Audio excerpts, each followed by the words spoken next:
নমস্কার, আমি Bibhas Bandyopadhyay, national investigation bureau and social জাস্টিসের ন্যাশনাল মেম্বার। আজকের এই অনুষ্ঠানের কনভেনার আমি ছিলাম, এই অনুষ্ঠানের আয়োজন আমি করেছি। আজকে এই অনুষ্ঠান করার পেছনে ডেটটা আমাদের কাছে কাকতালীয় হয়ে গেছে, অর্থাৎ আমরা চাইনি 22 তারিখে অনুষ্ঠান করতে। আমরা জানি আজকে মানুষ, সারা ভারতবর্ষের মানুষ কতটা স্পর্শকাতর অবস্থায় রয়েছেন এবং আজকে রাম মন্দিরের উদ্বোধন, রামলালা তার নিজ গৃহে ফিরছেন, সঙ্গে আমাদের রাজ্য সরকারের যারা রুলিং পার্টি রয়েছেন তৃণমূল কংগ্রেস, তাদেরও সংহতি যাত্রা রয়েছে। পুরো কলকাতা অলমোস্ট স্তব্ধ। তার মাঝখানেও আমরা এই অনুষ্ঠানের আয়োজন করেছিলাম। তার একমাত্র কারণ ছিল মহামান্য জাস্টিস কলকাতা হাইকোর্টের দীপক সাহা রায় মহাশয়ের ডেট আমরা পাচ্ছিলাম না। উনি 22 তারিখে একমাত্র আমাদের ডেট দিয়েছিলেন। ওনার ডেট ম্যাচ করতে গিয়ে আজকে আমাদের এই ডেটকে মেনে নিতে হয়েছে, কিন্তু অনেক প্রতিবন্ধকতা ছিল। রাস্তাঘাট বন্ধ।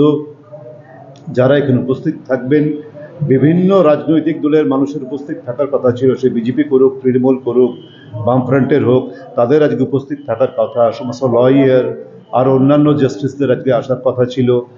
সাংবাদিক বন্ধু যারা আপনারা এসছেন, সকাল থেকে আপনারা অনেক অনুষ্ঠানে ব্যস্ত আছেন, তার সত্ত্বেও আপনারা এসেছেন। আমি কৃতজ্ঞ অভিজিৎ বাবুর কাছে এই জন্যে। অভিজিৎ বাবুকে আমি গত পরশুদিন রিকোয়েস্ট করেছিলাম যদি কাউকে আনতে পারো। তার উপরে গোদের ওপর বিস্ফোরার মতো রয়েছে বইমেলা, সবাই বইমেলায় ব্যস্ত।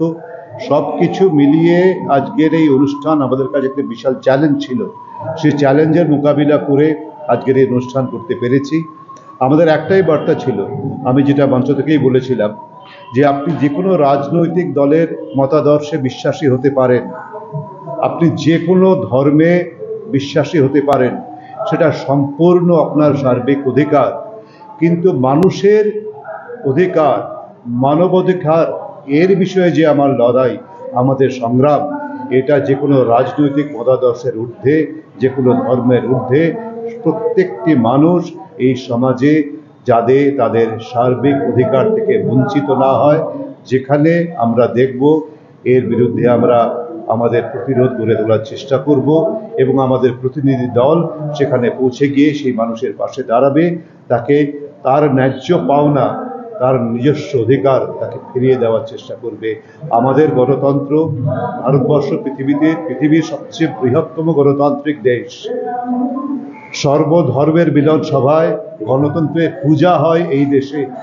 সেইখানে যখন কোনো মানুষ তার গণতান্ত্রিক অধিকার থেকে বঞ্চিত হয়, তার বিরুদ্ধে এই ইনভেস্টিগেশন সেল যে আমাদের রয়েছে, সেই ইনভেস্টিগেশন সেল এবং সোশ্যাল জাস্টিসের যে ন্যাশনাল সোশ্যাল জাস্টিসের যে আমাদের কমিটি রয়েছে, তারা তাদের পাশে থাকবে এবং তাদের সঙ্গে লড়াই করবে। ধন্যবাদ।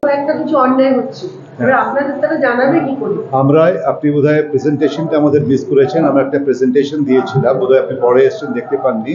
আমাদের যে ওয়েবসাইট আছে, সেই ওয়েবসাইটের অ্যাড্রেস দেওয়া আছে, ইমেল আইডি দেওয়া আছে এবং একটা কমপ্লেন পেজ আছে। সেখানে গিয়ে আপনার অভিযোগ লিখে সাবমিট করলে ইমিডিয়েটলি ওটা আমাদের কাছে পৌঁছে যাবে এবং আমাদের প্রতিনিধি, বাংলা তো বটে, ভারতবর্ষের যে কোনো প্রান্তে তার পাশে গিয়ে দাঁড়াবার চেষ্টা করবে, তাকে তার ন্যায্য পাওনা, ন্যায্য অধিকার থেকে যাতে সে বঞ্চিত না হয়, সেই অধিকার যাতে সে ফিরে পায়, সে তার জন্য যা যা ব্যবস্থা নেওয়ার, আইনানুগ ব্যবস্থা নেওয়ার নেবে।